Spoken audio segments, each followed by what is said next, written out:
Welcome!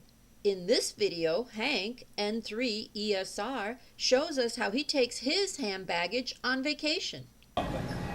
So I found out there was an HRO, a ham radio outlet in Arizona. So at noon, I decided let's go out and find out what they have to offer. And my wish list was a mobile transceiver, all mode, all bands, everything I could do that was possible to do on vacation.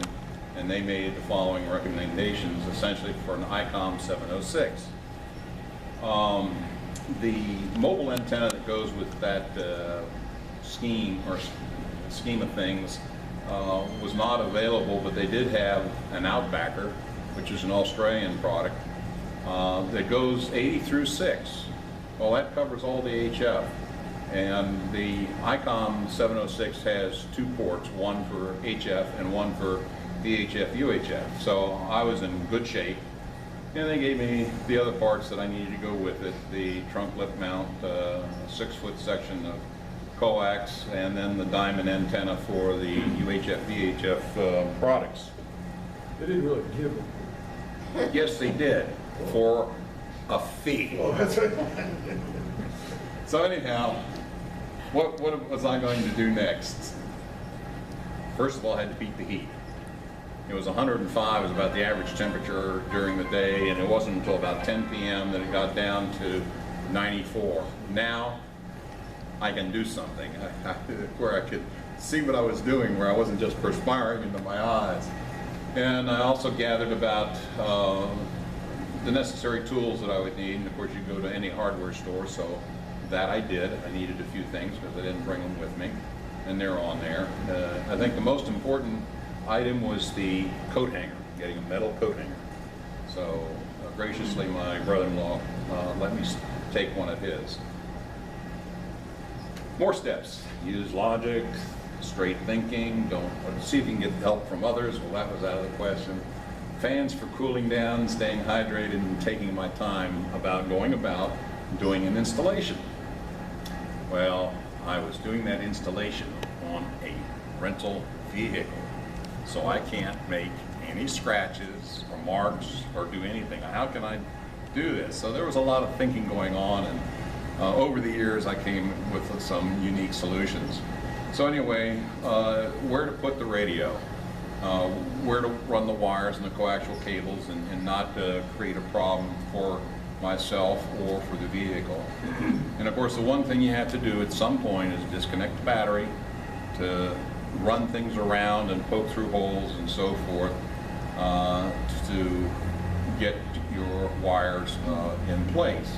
Well, don't forget that disconnects the radio, the clock, it resets the computer for the car. Well, in those days they didn't have that level of sophistication, so you could run into a problem if you disconnect the battery connection while you're doing this. So it's one thing to consider in today's world.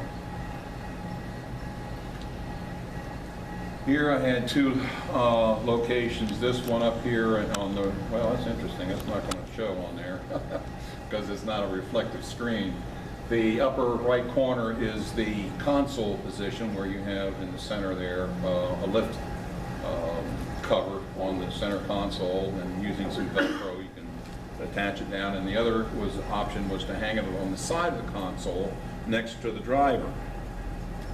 And if you note here, this 3M dual lock Velcro, which is that heavy duty Velcro, which is all black. This is the underside of the ICOM 706, and this is the console.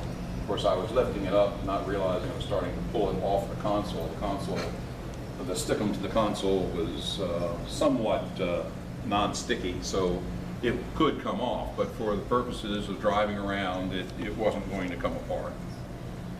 So on this point, if I don't use the center console top, and I use the side mount, where this is the driver's seat, and of course that's the brake pedal, so you can see it's going to be right up against your leg, it's quite viable. And if you're talking on the microphone, you're not looking down on things, you're okay. So you can always have your passenger tune in or select the memory or whatever you need.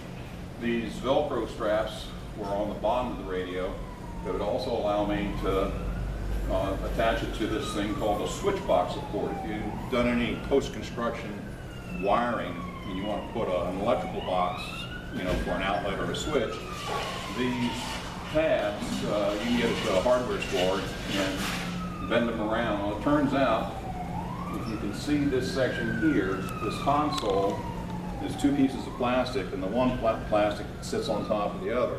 Well, I used this arrangement by flipping those over, where I can slide it up and let it hook on the bottom piece of plastic, and then just attach that to the radio, and it worked very well. Hey, you're you've got a separate control head from the body, right? Well, in this case, just the whole radio? yes, in this case, this is the whole radio mount.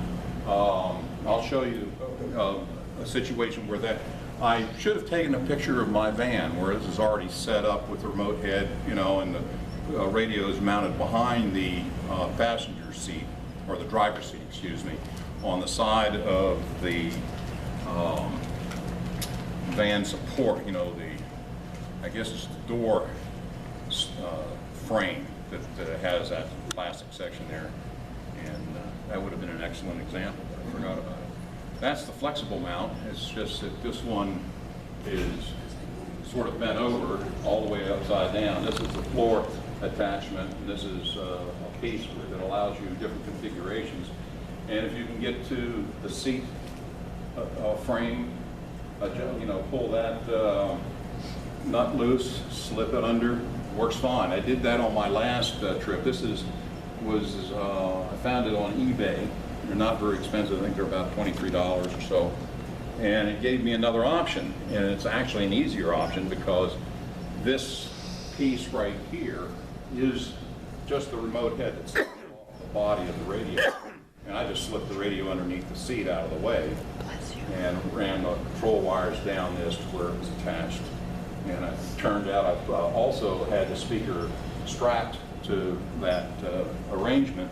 So I'm not using the speaker that's underneath the seat on the radio, but I'm using an external speaker. Unfortunately, I didn't take any pictures of that installation. It's probably one of the better ones I did. Again, on a rental vehicle. That format, is that specific for ICOM? Is ICOM format in it, or just? No, it's a general mount. How does it grab the radio? Well, you have a metal piece that comes in the mounting kit. If you go back to the arrangement that he gave me, there is an RM706 device that has the slide that the radio mounts on, the bracket, and the separation cable. They all come together, so you don't have to buy them individually. Here we have other methods now for mounting the antennas. I've sort of ended the section on, you know, mounting where to put the radio. Again, your imagination can run wild on that. I haven't tried doing it off the top, but again, I'm using someone else's vehicle, and I don't want to cause any problems.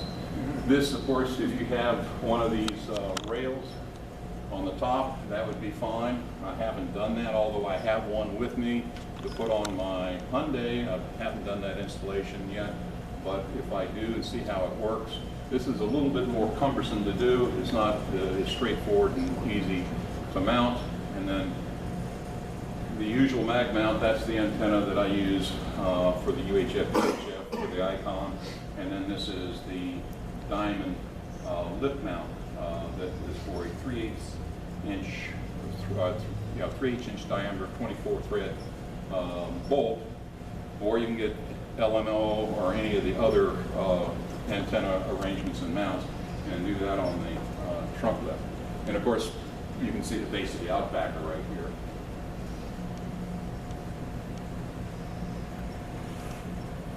Okay, this is where you start running wires, what to do with them. Driver's side door, notice this section right in here. See the wire coming down. It wraps underneath the weather stripping, which is easy to pull off. Sometimes it has stickum on it, so you might have to deal with that. But you have to be careful in how you fold the power cord over that metal. You may have to put some electrical tape on the metal section just to avoid problem of the wires getting cut. Then you can run it down here through the weather stripping, or in this case, this is the floor molding that they use to cover the carpet and weather stripping on the door. Those pull out very easily. And then you can run it underneath the mat. The mat's pulled back here. The mat's been taken out completely, and this is what was underneath the mat.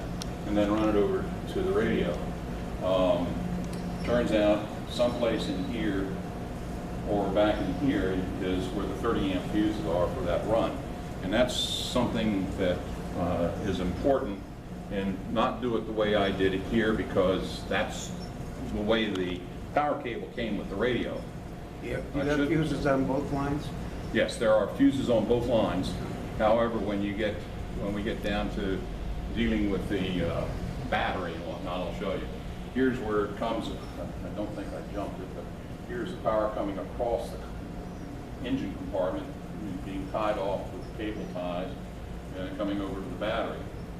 The fuses should be put as close to the battery as possible, where it's not going to arc or create a problem, because they're in a encapsulated device. But they should be up here, because if anything happens from there back to the radio, you might start a fire. And while I was careful in my wiring, I wasn't following protocol as such.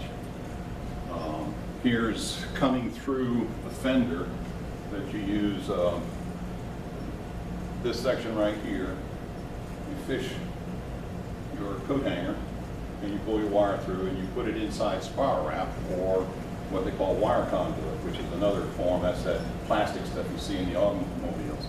And of course, this is now everything's been finished off, put back, run to the engine compartment. You did have to take some of the console apart to get to the, that's what No, no. You fished it from the engine compartment straight through? I fished it from the door side into the engine compartment. So that's how I put the coat hanger.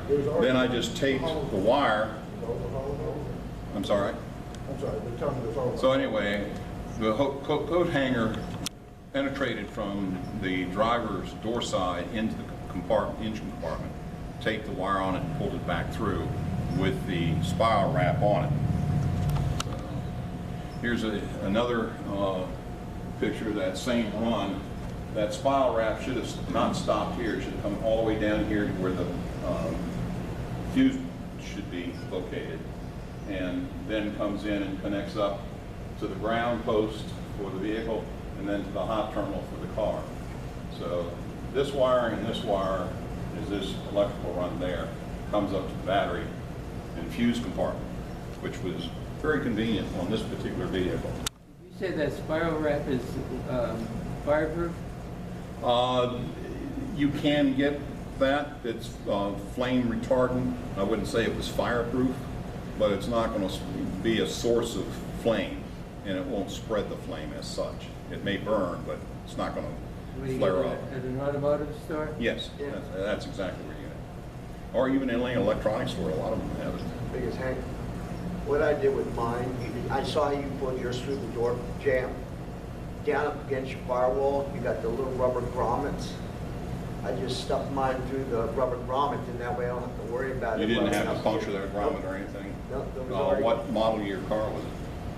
My 06 Dodge Durango, and I Okay. did it with my wife's PT Cruise. All of them on there, like where your brake cable goes through, Right. or your main Well, wiring some of harness those goes things through. are a little bit You more just- difficult to yeah, get you just to. push it right I on can't through. get to mine. Was there another question? Okay. Now this is that same compartment arrangement again with the cover back on. Of course, that's the power lead, positive for the radio, and then the negative is over here attached to the frame ground and ground. And the battery terminal, I'm sorry. what was the battery terminal like to get it on there? Was that another lug on the attachment? Well, it's a lug that, in this case, is on the fuse box. Let me go back on this, back it up. Oops. Let's see if I can get this thing. I don't know why this is not, there we go. No, that's not it. No, that's, let me get back to the previous. Unfortunately, I upgraded to Windows 10, and We've all been there. yeah, and I'm just still trying to get used to this. I was lucky, one of my computers wouldn't upgrade. Yeah, well, that's the nice thing that this is just not going back for whatever reason. Trying to, That's all right. oh, there we go. That's where you started. If I can get this to go back one more, there we go. Oh, This, you can't see it because it's blocked by the battery case. That's the positive terminal on the battery case down in here. And this post, I guess they come up from here into the unit, or from here, to provide main power to this fuse box arrangement. Hank, there's usually a tie point, just for reference, there's usually a tie point, so you never want to actually put it on the battery terminal if you can get the cable tie point, because that's what the alternator uses to manage the voltage that it's putting back into the circuit. Well, that's what this is. This is on the fuse box, main power distribution that goes to wherever the battery cable is. So this is, in essence, is the tie point that you refer to. I don't know what this was all about. This was just a post that had no bolts or anything attached to it. So what that could have been for an optional accessory or something, I don't know. It's something the rental company removed that came factory installed. Well, see here you can see the battery terminal and all the wires that come down and go different places from this arrangement. What it feeds from there, God only knows. You know, as cars get more complicated, I may not be able to do this. I have to plug into the cigarette lighter. Okay. Now here's a question. If you don't have to hook into the battery, you can tie into the tie point. Again, sloppy success better than procrastinated perfection. Why couldn't you just hook it up without having to disconnect the battery? Well, if you have a concern at some point, I mean, not every installation did I have to disconnect the battery. There were some that I did, because in order to tie on to the battery at that point, it was the only spot available. You had to go to the battery. I had to go to the battery, Right. so taking it off, getting it on and underneath. That makes sense. But if you Then- have a tie point, like he was talking about. Yeah, you just leave that for the last connection, check it, see that it has no continuity, Okay. disconnect it from the radio, then tie it in and plug in the radio and you're ready to go. So now we're over to the other part of the equation, running the coax and antenna wires and so forth. Here's the UHF VHF antenna, different model that year. It was not the M77. I made a mistake on the nomenclature for this one, for this installation.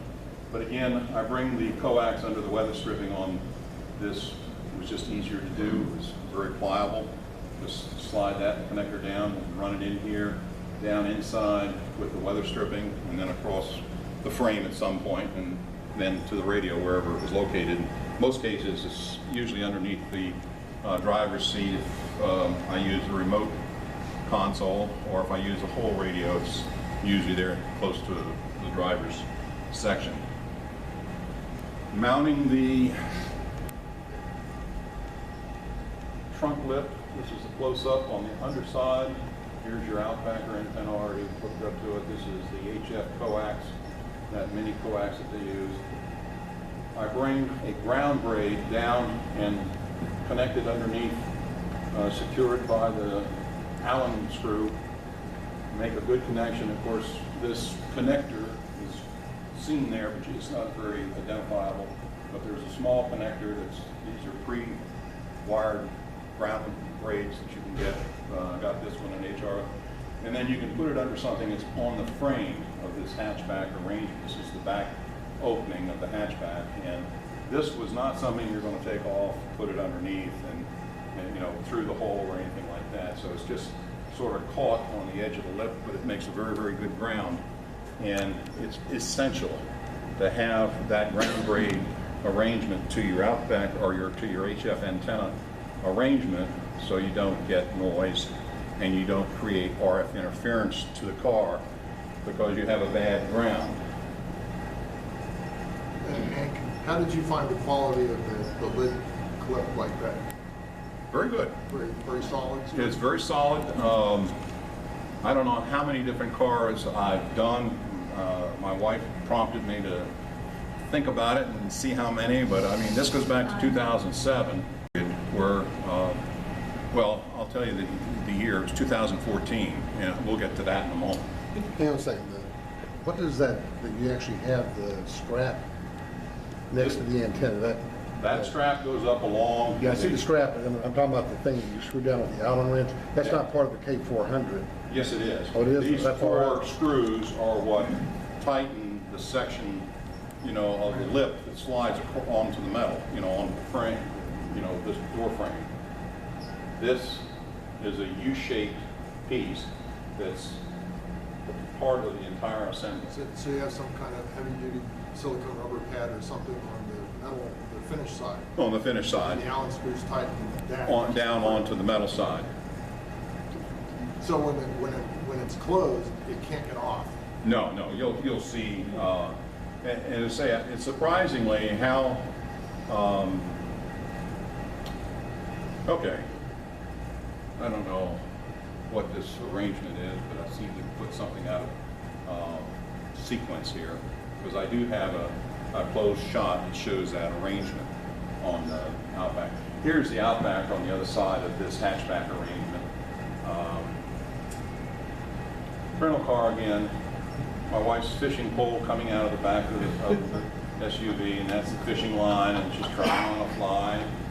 Here behind this row of brush is Horse Creek. That is the home to one of the 4 trout that if you catch them, you get what is known as a cutthroat slam. And I'll refer you to my wife, Diane, for details on what that's all about. It's not an easy trick. In fact, you can put the fish that you catch there inside a small plastic container to take pictures of it, because it's not going to be very big. It's not going to be the usual size. Here's that arrangement now with the hatchback closed. You can see how it is. The one piece, there's just enough room in the clearances, and the clearances are getting tighter and tighter, so you may or may not be able to use the hatchback arrangement. And don't know what to do other than suggest mag mounts. And of course, the other part that you see here on the side passenger door, right here I have some gray or silver duct tape covering the lead that goes over here to the UHF VHF antenna mag mount that's on the car. I used to keep them close to the side. I had them in the center, and it didn't really seem to make much difference. It just depends on what the configurations were on the car.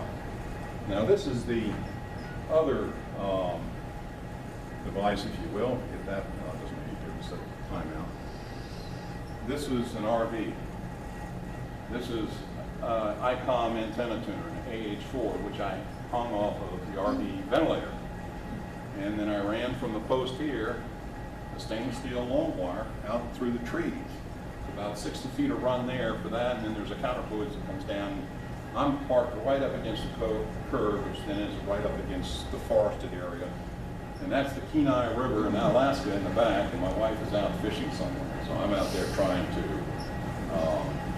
Catch contact. well, it's starting to rain. By the way, the antenna was put up in the rain, so it's going to guarantee me good contact. Anyway, the Greater Alaskan Holidays RV is what I'm using. And then the control cable and coax goes in through the window there at the kitchen inside. It's not a permanent installation. How's the AH4 attached? It's just hung with a little lip, you know. Oh, you don't drive around with it? Oh, no. This is a rental again, and this was the only time I did any amateur radio in Alaska, was this day. I was not going to go out and fish in the rain, but my wife was. She's a diehard. That's why you have an RV, you can come back in. Now change clothes, you can go and up back to out. Deep Creeks and get yourself a rental place and nice chalet home, corner in the house going out to the deck. This became the dining room and amateur radio operating area.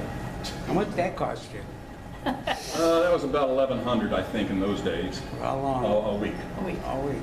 Yeah. Now, 22. this is that window that you saw on the left-hand side. Inside, you're looking in towards the kitchen area, and of course this is the dining room table. The AH4, the stainless steel long wire, the counter coils that comes down here, the control cables that goes in through the cracked open window, and screens on the inside. So it was fairly easy to deal with, but we're to attach. This is not my home. I found a screw eye anchor that hangs this and it hangs the end tank. So I got lucky. Didn't have to come up with some other arrangement of getting a wood clamp or a carpenter's clamp to attach the wood, hold on to the wood. Again, this is the same thing, showing the braid coming down off the stainless steel. That's just a piece of braid that comes up to the RF feed off the AH4. It just was an easier way to hook things up. Made things very easy. Now here is looking the opposite direction. This is the post at the end of the patio area. This a little bit out of focus, but that's the stainless steel wire. It's going down, starting to slope up to an attachment here where I'm using, of course, parachute cord and then an insulator for that 60-foot run, and then I ran the counterclose right underneath it along the ground. This is that window I mentioned where I brought the wires in, comes around, hooks up the back of the vehicle. That's the coax, and the control cable plugs in underneath for the power cable. This is the switching power supply that runs the radio off the house current, the laptop, of course the microphone, and the operator's environmental control unit, which is a fan. Because it gets a little warm up there in those places that don't have air conditioning. Where was this cabin? Deep Creek Lake. That was off of, That was Baisley. Baisley. yeah, I think so. But anyway, vacation's over, I gotta go home. What am I gonna do with all this gear I bought in Phoenix? Well, of course, I didn't throw the boxes away, so I could pack them back up in the original packaging. And then I finally figured out I could buy a saw-sided cooler bag at Walmart, get the boxes matched up, and they packed very well in the bag. All the tools I had, everything went in that bag. The long wire, anything you wanted to put in it. So it went, I shipped in this arrangement for 4 years with no problems. The year I went out of Dulles, I arrived in Jackson, Wyoming, and I couldn't find my bag. I went over to the baggage claim area, and they said, oh yeah, we have a bag back here. It was wrapped totally in TSA inspection tape. It's about 3 inches wide. One direction and then the other direction. They didn't know how to put those boxes back in. So they just stuffed them in any old way they could, and they of course couldn't zip it down, so I had to find a solution to that. So I went immediately to where we were staying. I have some friends out there, and he has a mother-in-law apartment over the garage where we were staying, so I had all the work, and of course underneath is a nice workbench and area if I needed it. So I got the box. I bought it out of California. I can't remember the place, but you just go to any of the amateur websites and they'll tell you where to go. Got the one, I think it's the 1650 Pelican case. That's with the interior molding and everything removed. And I decided on a 2-layer approach to it to see, if that's the way I could maximize. Of course, the ICOM radio is fairly thin, so I figured I'm going to put that right on top of this foam cutout. These were 2 pieces that were already cut apart, but the areas were not. It was just 2 pieces of foam that you just configure any way you want. So I cut out for the power supply, cut out for the antenna tuner. That's the wrong button.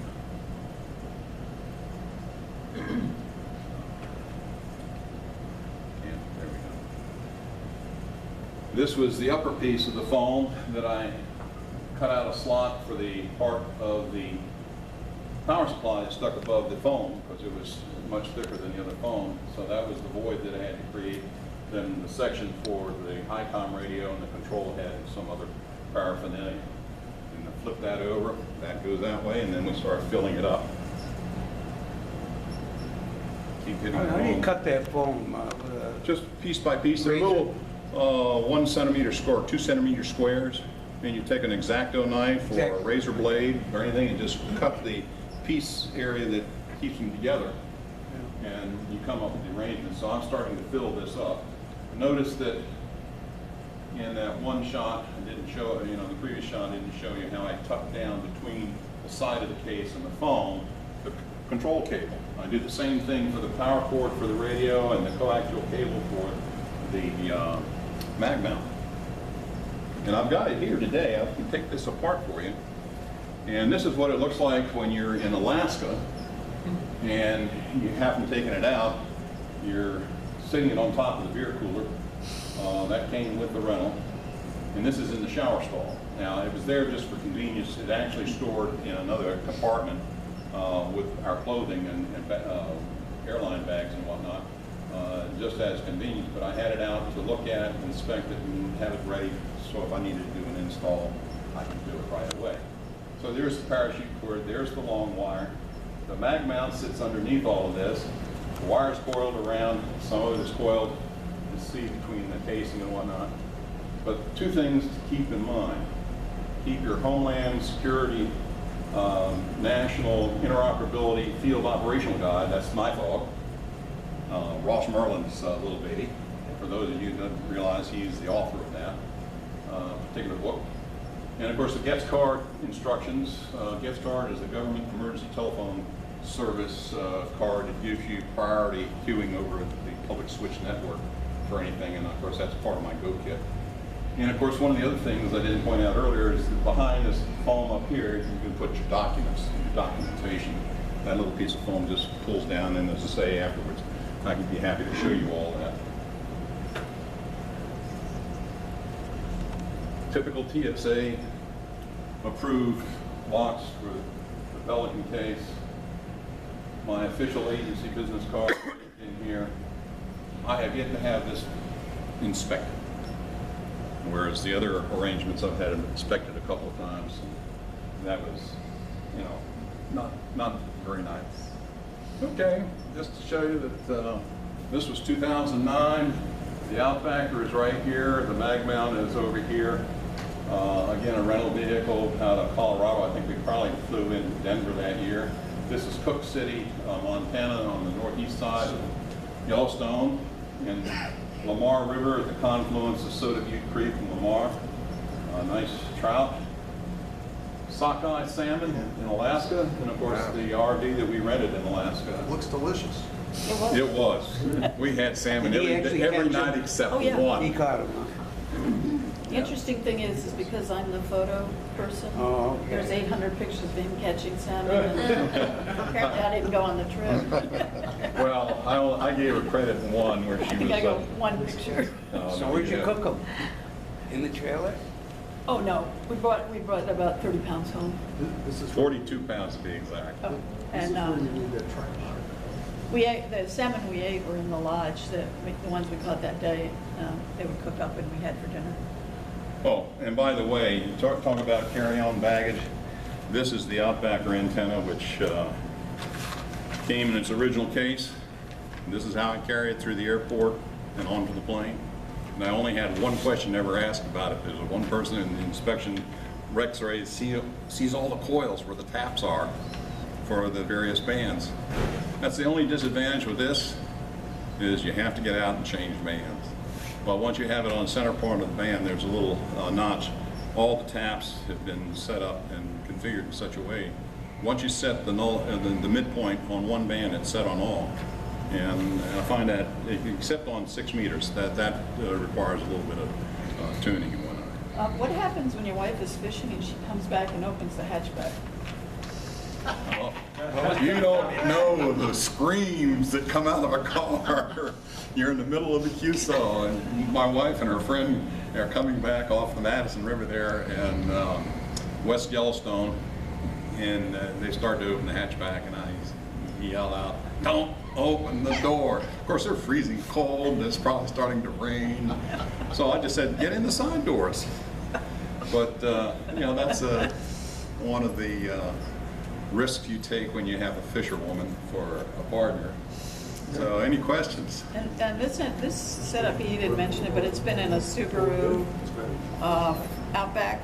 It's been in a Isuzu Trooper. It's been in a Chevrolet Traverse. Mitsubishi Montero. I'm trying to think of the other cars we rented. We had the Wagoneer, or you know, the Commander. The Jeep Commander. I can't remember all the cars it's been in over the years. I usually go into the motel room and read a book, and he does the wiring. And then I come out and say, "Oh, look, it's all pretty." What was the worst vehicle? Our typical scenario would be where we're going. To that airport, we rent somewhere close to wherever we rent the vehicle, usually at the airport, and then find a motel nearby. And our flight gets in, say, midday or late afternoon, which is fine. That gives me all evening to install the radios and everything, and then move on to wherever we're going. And Denver's and Salt Lake has been the midpoints for most of our Jackson trips. From Salt Lake, it's about 5 hours drive up there, and we used to stop off, in fact, at Pocatello, just to have a good time, take it easy going up instead of pushing it 5 hours. Then later on, we used to just go up, we'd get in early enough in Salt Lake. Go to Denver, rent. It's about a day's trip from to Jackson, but along the way, we usually stop somewhere and fish. So we maybe stop off Point at Rawlins, and we go up to what is known as the Miracle Mile and fish there. I've got a head nodding over here, so we must have another fisherman. I go along for the ride and the fun. My wife is the serious fly fisherman.